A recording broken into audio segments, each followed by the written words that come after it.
Det är mycket snack också.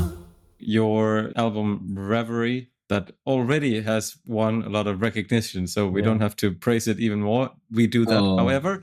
But I'm a little curious to that process. How has it been? It's an album of 7 choral pieces that you have written, composed, written and arranged. It's 10 songs that I wrote over the past, I would say, 15 years. But choral music has always been my thing. Every time I go back there, because that's my way of, I don't know, expressing myself in the realest way. It's poems that I really liked and then I set to music. The first one I wrote when I was 22, which is Nevermore Will the Wind. And the last one I wrote now, like before releasing the album. So it's like a journey for me. And some pieces I wrote for myself, some pieces I wrote for some choirs or project. And I felt the urge of, okay, these are my 10 favorite and I will record them like I want. And like I want means it's something that we mentioned already. I am a big fan of choral classical music, but I'm also a fan of modern and contemporary techniques. And I'm one of those, when I'm in the car and I'm listening to classical music, I don't want to, like, if it's super loud, I have to take it down. And if it's piano, I don't hear anything. I like compression. Yes. I want to hear everything all of the time. Yes. That I know that people will say, oh, but the dynamics and I know you're right, but I am like that. So I really heard in my brain when I started that classical kind of composition and phrasing and epic kind of soundtracky vibe that I really like, but I also heard it recorded in a modern way. So I heard something that I'd never heard. Like I heard contemporary vocal groups, either jazz or pop or whatever, and classical choirs, but I never heard classical choirs sound modern. So that was a sound that I was interested in because I never heard it. And this was when I was 22. So that's why I jumped into this, journey of trying to reach that sound. And sometimes it worked, sometimes I wish I heard a choir sing it. It was a very fun thing to do. It took me 2 years to record the album because every song, some songs are 8 minutes long and there's no click ever. No, not even one, because I wanted that classical feel. So no tempo maps. So Leti, the soprano from Cluster, she recorded the soprano part of Francesca, the other girl, sang altos, and I sang all the male parts. So it's just 3 people, actually. So you recorded that at the same time together as the first recording, or did you start with the soprano, or? Well, it depends, because, most songs are 8 parts, so STAB with divisi, so we're 3, so we can't do that. What we would do is whoever had the melody, or when the melody wasn't there, the most important line, they or I would sing it until I liked it very freely. And then that's the luckiest person, because the other ones have to follow that. We really wanted to sing properly at first. Morten knows that I'm a big fan of editing when it saves time. I love editing. I love Melodyne. It's the best thing ever invented by humanity. Not because you can fake being good, but because it saves time that you can use on creativity, on being creative. But in this case, because of the choral feel that I wanted, I had to go against myself and lose actually a lot of time in singing the parts as I wanted. And then I produced it as modern as I could, without messing too much with air and dynamics and life in it. So it was a very funny and exciting thing to do, because I never heard an album like that. And so I wanted to try and see. When I talked about editing, the thing is, I didn't want to edit the tempo too much. The pitch, I mean, it's always slight, because we can sing in tune. So it's just, minor touches. But when you record without a tempo map, without a click, just with a blank page, you just sing, and you have to dub yourself. The tempo is, you really feel the urge of putting things on time. So that's the thing that I didn't want to do. Pitch wise, it's the same as any other project. Yeah. But the tempo was really free, and I wanted to keep it free, and I wanted to feel like we actually sang it together, 8 people, even though we were 3. It was just a fun game in that way. Morten, one time you told me that if you fix the timing first when you're mixing, and if you are 4 singers or something, but if you fix the timing first, then you maybe not need to fix the pitch if someone is off, because the timing is more important than the pitch. Am I quoting you right there? That has been a strategy sometimes for me when I don't want to use the pitch tool as much, to start by timing things first, because that sometimes solves the problem. And then again, if you listen to it instead of looking at the pitch curve, then you might think, oh, well, this is okay. Now at least it's tight. And that might have been what confused you before. And when it's tight, maybe a little bit of chorus is cool. Yeah. Or you can move a whole chunk instead of going in and squeezing things together. It can often be the timing thing that actually confuses you. And then you pitch it, and then it's still not correct, and then you time it, but then you've done both suddenly. And it was actually maybe only the timing that needed to be done. Isn't it weird that we use our eyes to tune things? Yeah, that's the greatest thing about pitch correction. It's really hard to not look at that. Because that's the whole software. So. Yeah. But I often think that it's beginnings and endings. If they are not correct, then you will hear it a little off, and you might think, oh, I have to fix pitch because they don't end at the same time, and then one of them is a little high or low, or they're not the same, and then when they end at the same time, the chorus effect stops. When you're talking about this, do you have, are you thinking about specific examples? Are you thinking about your experience with the Red Group, or are you thinking about choral music, or other, are you thinking about...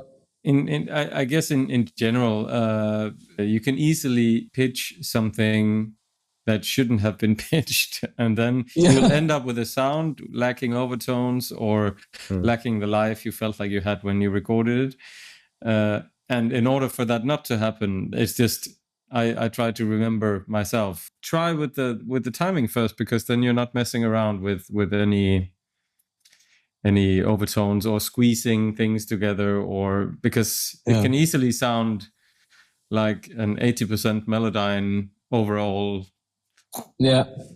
package, and then I feel like I hear that it loses energy and life and possibilities to affect it in the production when I EQ, and when I something is happening when you squeeze it through Melodyne.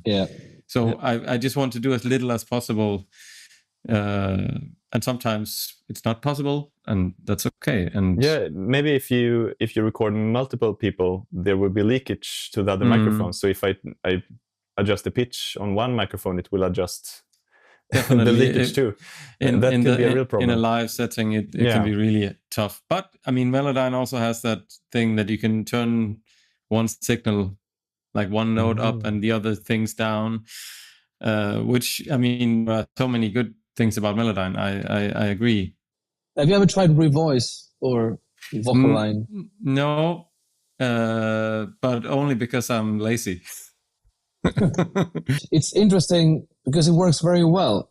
For people who don't know this, that are watching, we record in vocal groups, especially in the backing vocals. Each member records their part twice. We do that a lot. And that kind of creates a super version of you in a way. What I found interesting in Revoice, that if I edit only one, And then I tell the software, this one, make it like that one. It has a beautiful algorithm that makes you decide a lot of things, like the percentage of how much you want it to be alike, both time-wise and pitch-wise, and also other stuff like humanize. And that way, I really get, in a very short amount of time, a nice, alive sounding double. Also because I did edit one. So it's not like I'm having the software edit for me. I already edited how I wanted it to be edited, but it's very nice and fast, especially if you have a lot of people. When you record maybe a choir of 20 people and there are 5 baritons, you edit one and the other 4 you say, just like that. But then you can tweak again, but it's a little random, but it's really nice, I think. Underestimated software, I think. We all talk about Melodyne and Autotune, but that's actually... And I would also say, Josef, I think plugins for that kind of leakage start to exist, and they are getting better and better for isolating one track without the room or the surrounding. I mean, AI, AI, finally, that's exactly. An amazing thing. I produced a group, Skitty. I think you know them from the Czech Republic. And they recorded a beautiful album. It's out now. I think it's one of the best things, like the most interesting things I've ever produced. And they recorded in all sorts of ways. Sometimes in a modern way with, one at a time and with doubles and stuff. Sometimes they record live in a room in this amazing studio there, Grammy Award winning studio that had like so many mics that I will never be able to own, like 10 U47 and 10, AKG C12 and oh look, there's like a bunch of Neumanns in that box that nobody knows. So they used one mic, each one, and then they had the stereo setup and room far, and it was a live recording by 6 people, and I had like 18 tracks, which was fun. And a lot of phase issues also. I was just about to ask because I love dealing with phase. I love dealing with phase because it's one of those things that we talked about that I had no technical knowledge about mixing. So phase was something that happened in my ears at first, and I thought, what is this thing? When I was 22, why does it sound like that? Like, why is there a mosquito in the recording, or stuff like that? It's always fun to me, especially when you have so many tracks of the same recording. It's just like working on a puzzle in a way. It's like to find a sound that is full and you don't have that phase, and you try all kind of stuff. You change the phase, or you EQ stuff, and you pen things and whatever it is. And but AI helps a lot now, because on the main 6, so the close mics, I just went isolate the voice, and it worked beautifully. It sounded just clean, and the other mics were just a supportive sound, and that saved me a lot of time. But I would never learned about phase if I had that thing 10 years ago. Do you have any tips to someone that is not using an AI to isolate the tracks? I mean, what can I do when I record multiple people in a room to not get phase issues? Do you have any tips on that? It's not that easy to answer that question, because there are so many different situations. What mics did you use?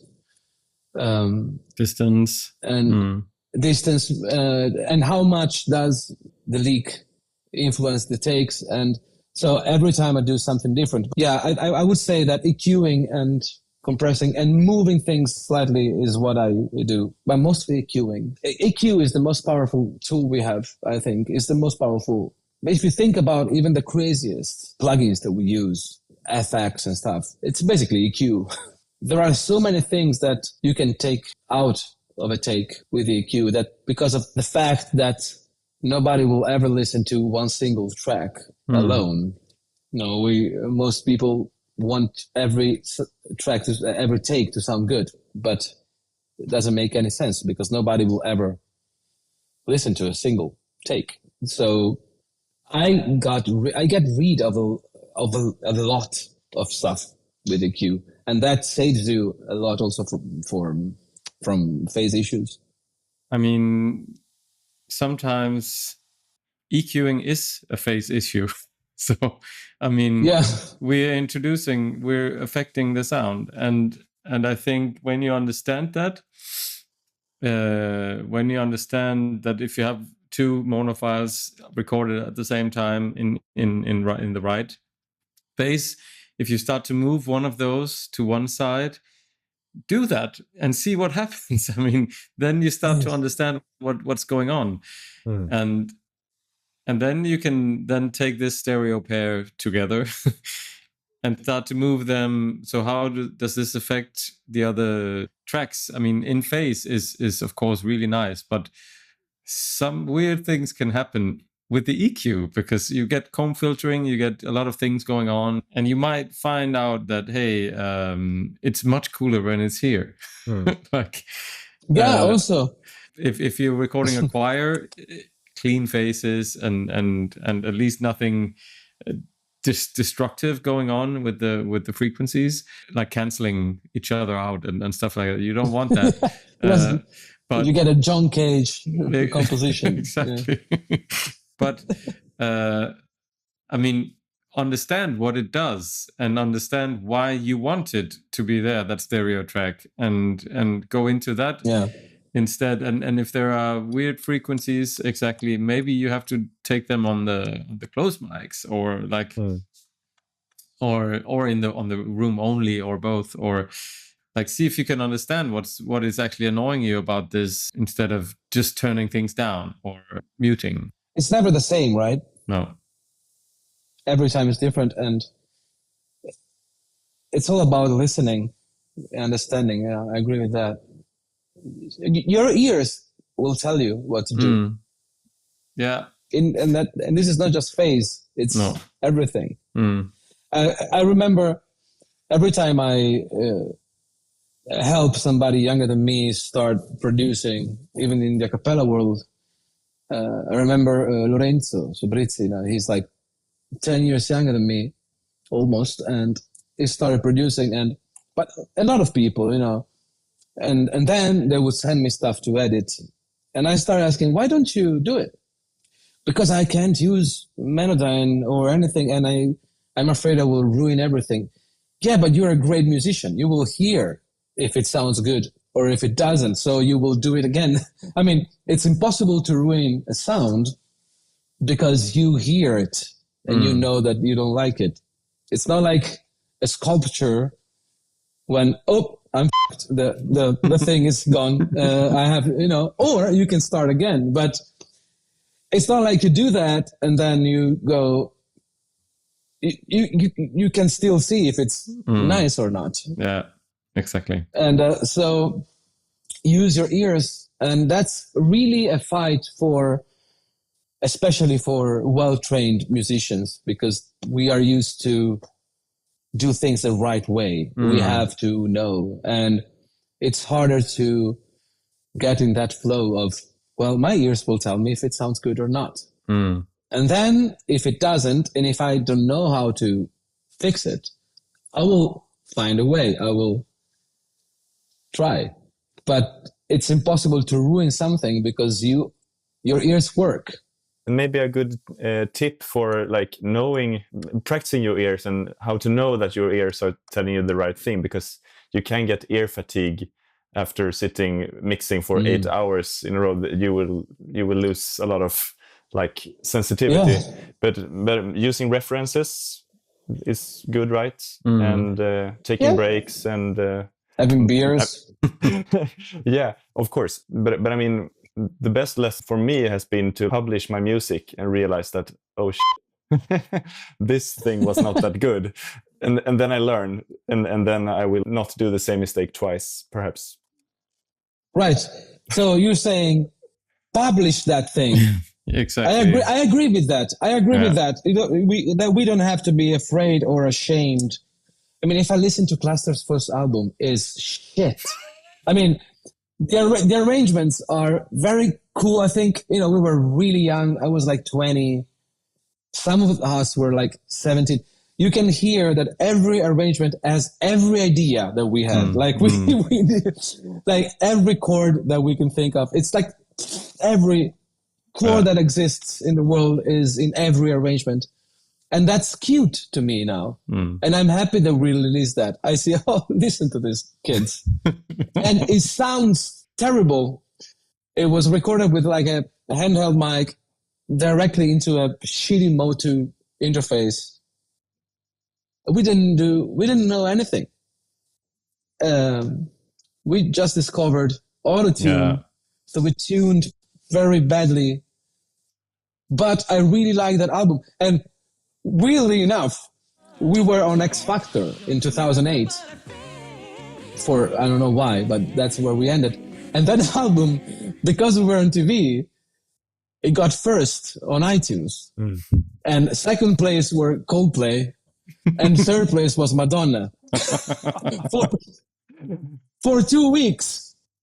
And that is the weirdest thing ever. But that couldn't have happened if we didn't release it. And I still have a screenshot of Coldplay with Living La Vida or something being second place. It's the funniest thing ever.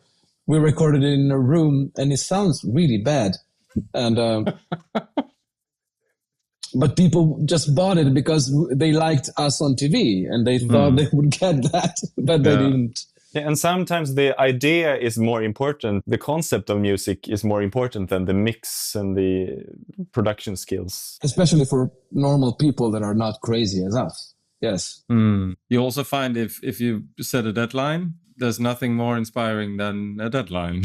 Like you will actually finish your stuff and then you get it out. One day before. And and that's it. I mean, it will always be some kind of time documentation of where you are at that specific moment, and you'll never do it the same way again. But get it out. I mean, but something that Josef said is really, I think that's really interesting. Like, release your stuff. With a lot of kids that come here, even like, especially like great musicians, maybe people, really are into great music and they want to make great music. They won't release it until it's perfect. But I think we all have to realize that it will never be perfect. As a mentor of mine said, a mix is never finished. A mix is closed. You close it, but it's actually never finished. You can go on forever if you want. So you have to take that decision. And also, nobody is going to kill you in your sleep if it doesn't sound perfect. No, you can be really relaxed, and if you like, release your stuff. For so many reasons, as you say, you realize stuff once it's out.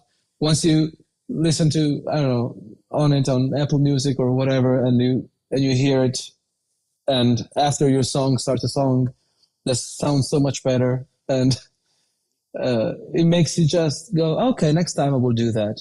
It also creates milestones in your life, Yes. That year, if I look back, I can remember and I can see everything that I released or we released. I can see a growth in my way of, and sometimes I like better something that I did before. But if you have 1,000 things on your hard drive that you never released, that's not the same. You forget about those things. So I think releasing stuff, even and being serene about the fact that you're not killing babies if it's not perfect. I mean, you can, and nobody cares that much anyway, but you do. So to release stuff, it's actually great advice that you're right. Yeah, to finish and release stuff. Yeah. Yeah. Yeah. I think somehow we're coming to a natural wrap up of this conversation. Yeah, we should finish and release this Yeah. as soon as possible. Let's do that. Good idea. Erik, thank you so much for joining this series. It was, as always, a pleasure to talk to you. And ciao to everyone who's been listening. Bye bye. Det är mycket snack också.